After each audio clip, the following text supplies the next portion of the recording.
Well, just up ahead on the left-hand side of the train, you'll be able to view the Gotham City section of the park. Home to Mr. Freeze, Reverse Blast, Batman on the Ride, Riddler's Revenge, Harley Quinn's Insanity, and much, much more. On the right, obviously, is Boomtown, of which we're just departing. You'll also find the Pandemonium, a Hall of Justice Battle of Metropolis, and the new AquaMan Power Wave opening up to guests in 2022, but for just a minute we'll imagine that it's not there. Everybody say it's not there. Oh, we can do better than that, folks. I said everybody say it's not there. Awesome. In this area of the park, in my opinion, it has changed the most since opening day in 1961. We've had a lot of attractions come in and out for the excitement of our guests.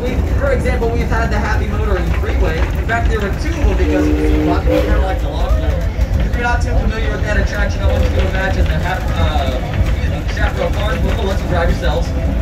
In this location of the park, just different with the cars. There was an Aquaman Splashdown. It was a shoot water ride, also named Splash Waterfalls at one point. There was the Big Ben. One cool thing about Big Ben, depending on operating day, could run with 2-car or 3-car operations for the trains. That's pretty neat. Now we're currently rolling through Bugs Bunny Boomtown, and it's in fabulous attractions for our smaller guests. Now, Mom, Dad, I guarantee it's enough